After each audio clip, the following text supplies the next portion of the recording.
We need to do that more often. I got to point on that wait until she gets up here. Yeah. Okay. It's the whole evening, I'm just so honored to have the people that are here tonight. It's really an honor to be with them, among them. And when I asked Christine Albert, I never dreamed she would, in her schedule, say, that night's free. After almost 4 decades making her living as a singer-songwriter in Austin, she's evolved into an artist whose philanthropic work is at the core of who she is. In 2005, Christine founded Swan Songs, an Austin area nonprofit that fulfills musical last wishes by organizing private concerts for individuals with a terminal illness. She guides the organization as founder, president emeritus, and primary spokesperson. Add to that, she also takes the stage as a solo artist and is one half of the powerful folk duo, Albert and Gage. You can see them at Don's Depot, among other places. And show-stopping Edith Piaf chansons, yes, in French, to audiences across Texas, the US, and overseas as a solo artist. As Albert and Gage, Chris and Christine have released 6 CDs after teaming up in '97, processing the experience of losing over a dozen close friends and family members in the last several years. She's inspired to create her 6th solo CD, Everything's Beautiful Now, a collection of songs that explore the transformation and growth that can come from loss. She's appeared on nationally syndicated PBS series Austin City Limits. She's awarded Female Vocalist of the Year by the Kerrville Folk Festival, Superstar of Austin Music for community service work, and co-founded the Austin Songwriters Group. She currently hosts Mystery Monday Songwriter series at El Mercado's Backstage. Third Coast Music noted Christine has, quote, one of the best and purest female voices in Austin. She is a lifelong musician who is transforming her experience and passion into philanthropic work and initiatives that serve the larger community. Here she is.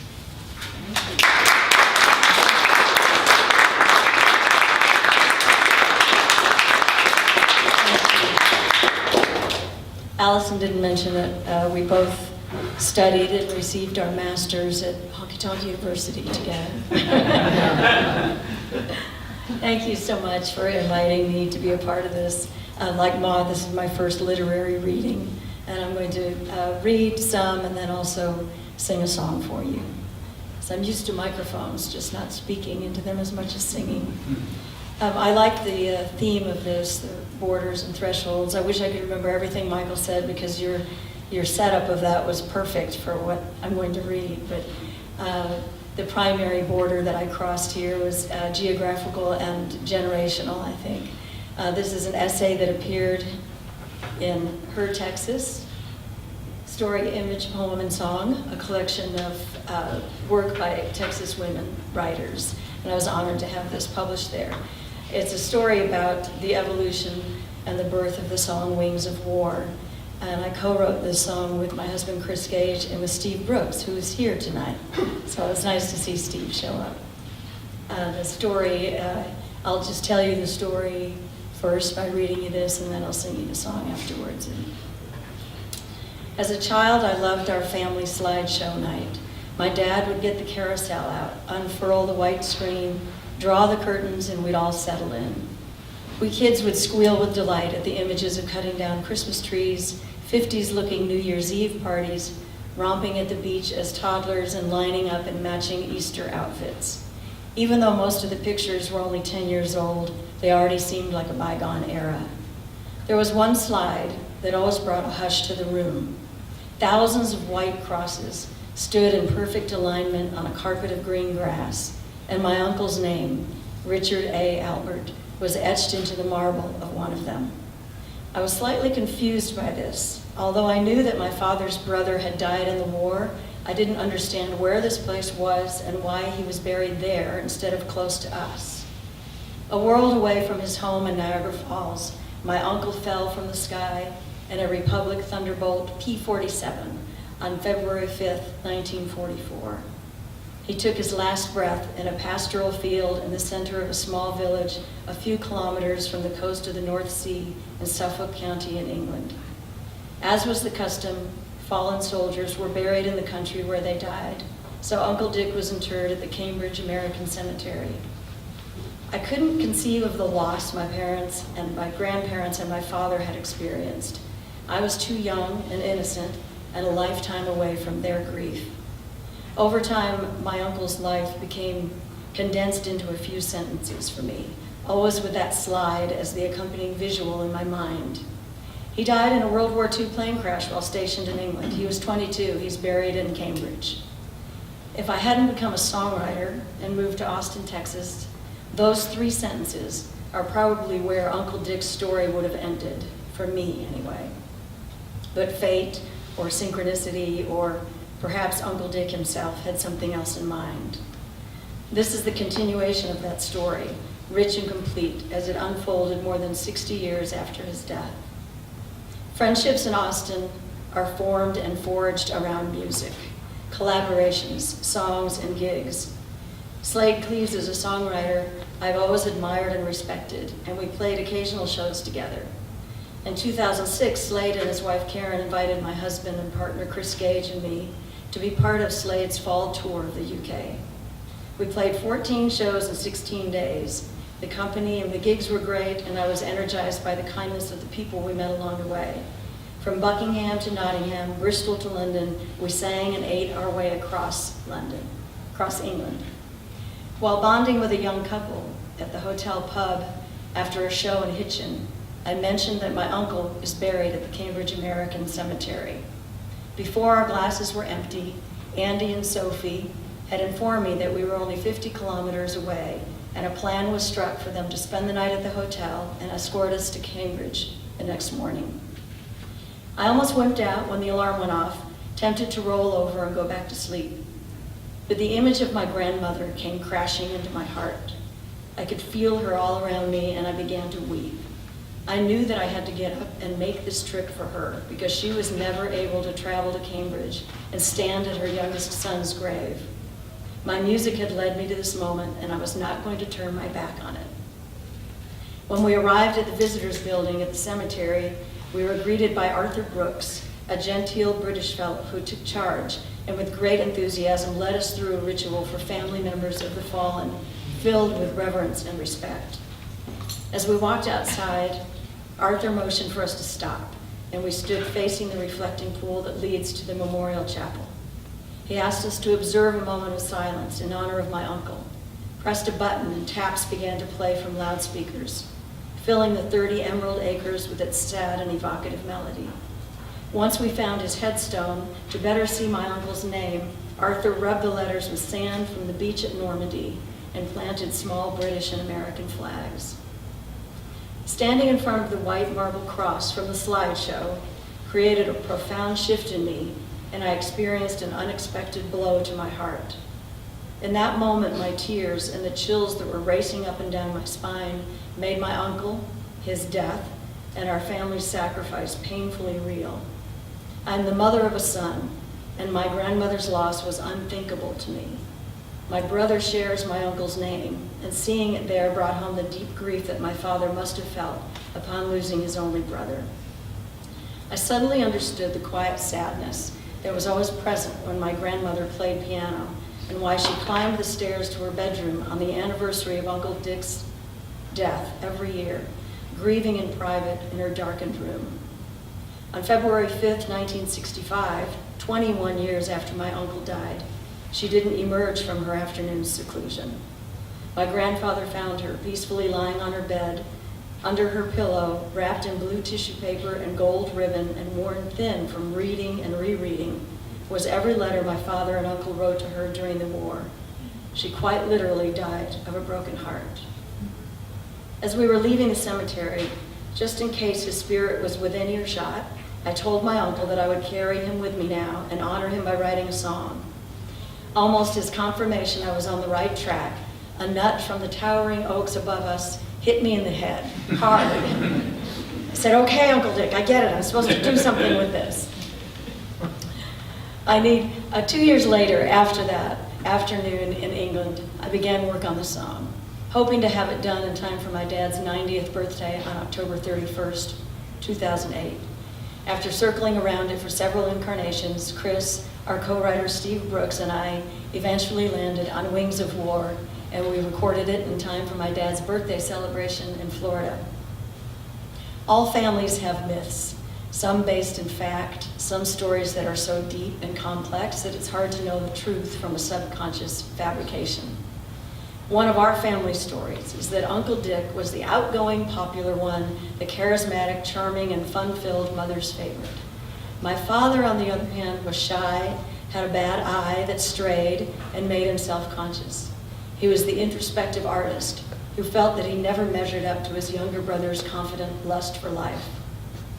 Dad was stateside, completing his own military training when he received the telegram from my grandfather, stating, quote, "Dick killed in plane crash in England. Come if you can, mother needs you for a few days," end quote. However, his commanding officer refused to allow him to take leave and return home to comfort his family and grieve for his brother. My father carried regret for the rest of his life that he didn't have the courage to go AWOL and hop a train to Niagara Falls that night. He always said, Dick would have done that. That's why he was my mother's favorite. He was that kind of guy. I tried to assure my dad that his parents wouldn't have wanted him to break the law, but he held on to that regret for a lifetime. Even as children, we learned to tread lightly around talk of Dick, knowing that my dad had mixed feelings about him. It was obviously very painful to lose his brother, but then there was the lingering competition between them, even though Dick was gone and my father's insecurity. I had been profoundly touched by visiting Dick's grave and was proud to have put his story into a song for my dad. But at that birthday gathering, I could feel the uneasiness in the room at making him listen to a song that calls his brother a hero. We were all very practiced at avoiding talk of Dick. There was a concern that I was rubbing salt in the wound, although I'm not convinced my father experienced it that way. I know he appreciated the gesture and the gift, and I had fulfilled my promise. The compelling force I felt that day at the cemetery was still at work. My uncle's story was not complete, and apparently I was chosen to be the vehicle through which it would be told. At least that's how it felt as the next 2 years unfolded.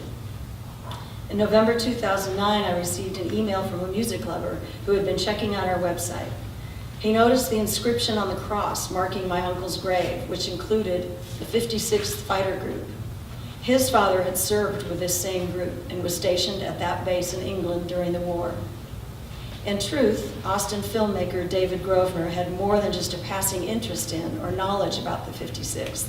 He had produced a PBS film, The Last Best Hope, a true story of escape, evasion, and remembrance about his father's experiences during the war. David had relationships with the curators of the Halesworth Airfield Museum and access to information about the soldiers who were stationed there, including my uncle.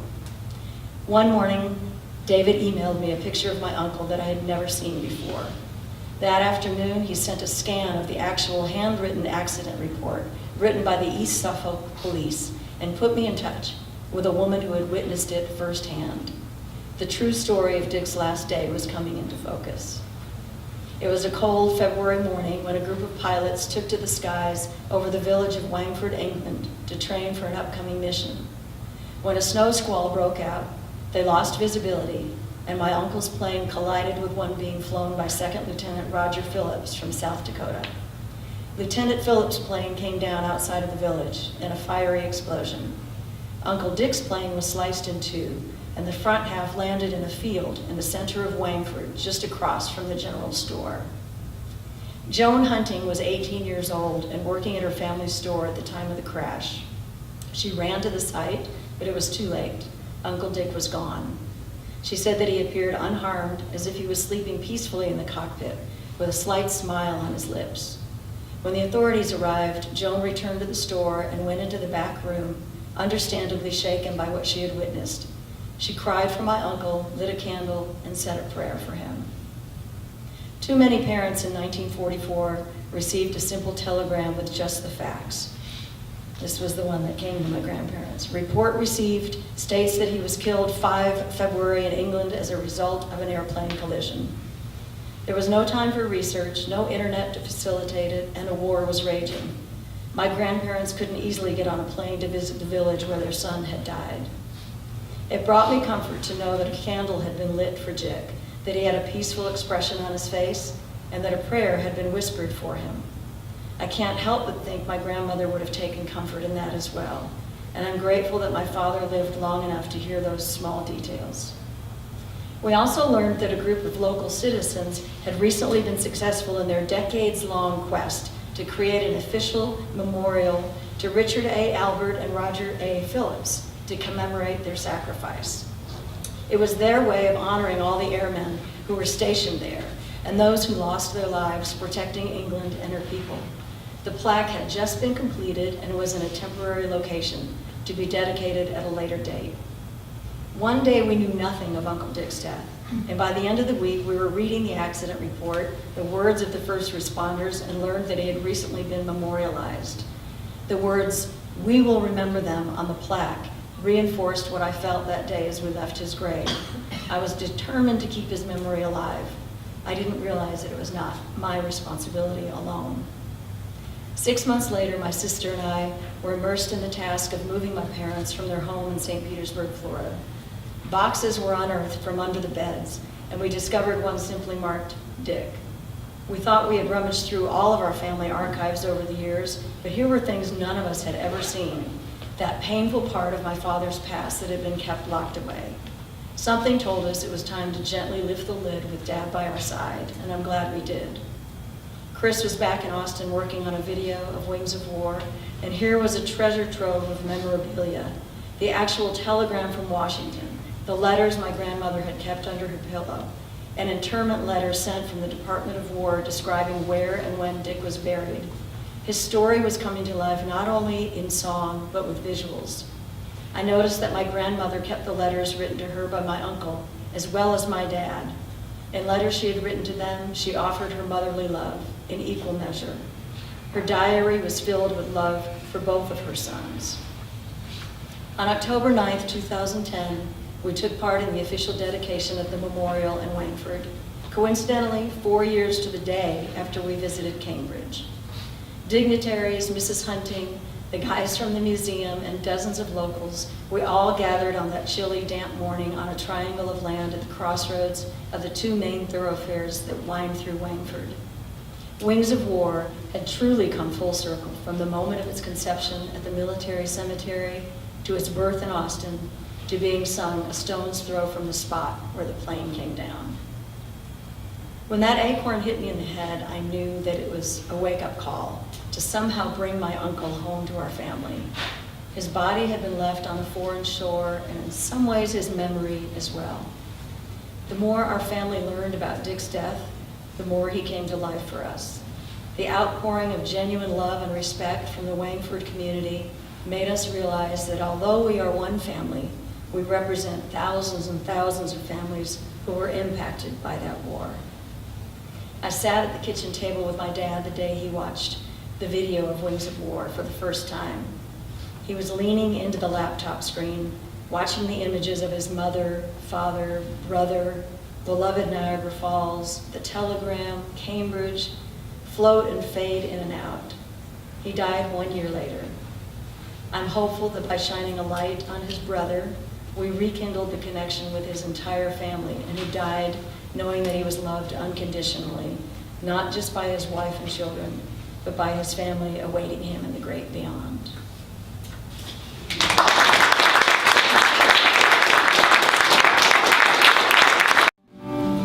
I'll put it down now. I mean, I know this song. But not as my own. So thank you again to Steve Brooks. I hadn't written that yet, but I wrote like a journal. I just wrote pages and pages of stuff for Steve. It wasn't nearly that organized, and sent him all these, photographs, all this stuff. So we, although a lot of that came after the song, so it was an important song for me to write, and I knew that he was the writer that I wanted involved in.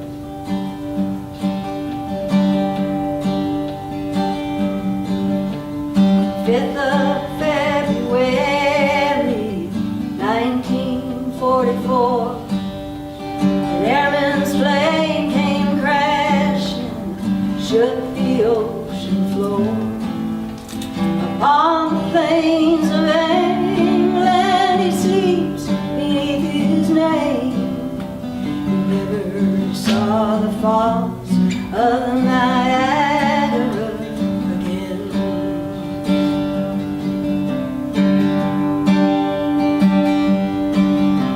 His father worked the city desk. Each day he read the list, print for all the families of the boys who would be missed.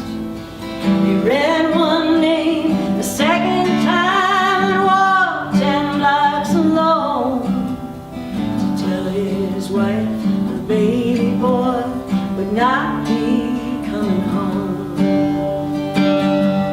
Rest your head, fallen hero, over on that foreign shore. May you wear the wings of angels as you wore wings of war.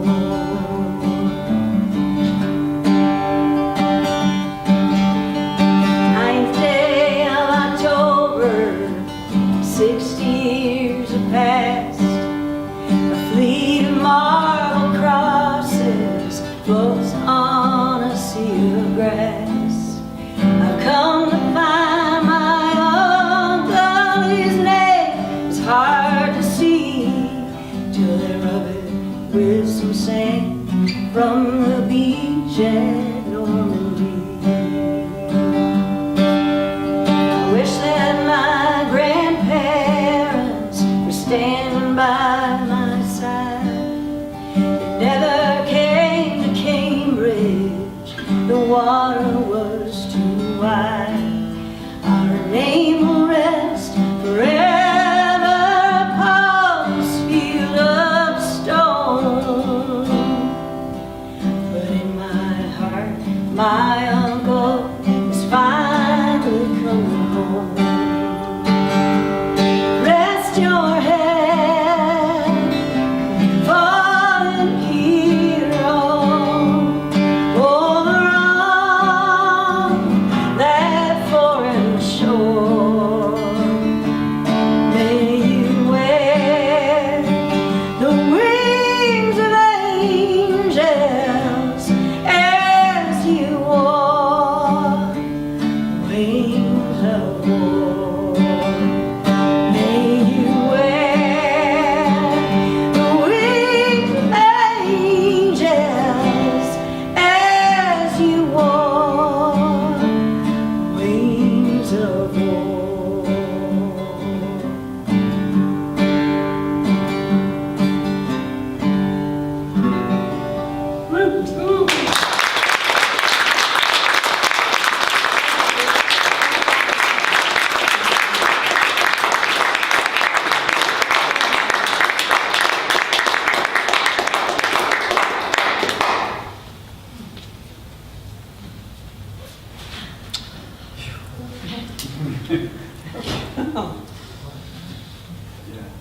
What a night, what a night. I'm moved by all of you. And there's a couple of books up there. One of them is mine, one of my books, and I'm donating the proceeds of it to Why There Are Words to help with tour support for writers who will be coming to Austin next year. And Jan's book is up there. And I just want to close with a poem, since the topic is borders. I wrote this some time ago, but it's just more important now than ever, I think. So I wanted to leave you with it tonight. It's called Liberty's Last Ride. She could topple at any moment, A plane straying off course, a bomb in someone's shoes. The golden doors bolted shut, and we didn't even hear it close. They opened her, but you can look, but you can't come in. Once upon a time, there was a country, there was a we. There was a people made of us.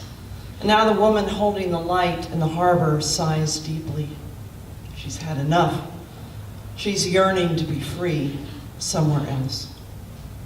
So she turns and drags those broken shackles into New Jersey. Cars whiz by her, honking. She strides through the Midwest, Missouri. Oklahoma City looks oh so pretty on what's left of Route 66. A trucker from Arkansas stops and she climbs in, clanking, props her enormous green feet on the dashboard. Holy heck, he says, where are you headed? I'll know when I get there, she said. Well, how about a little country music along the way? Which country? She said. Come on, where have you been? I'm talking Johnny Cash here. Well, I've been standing in one spot for well over 100 years.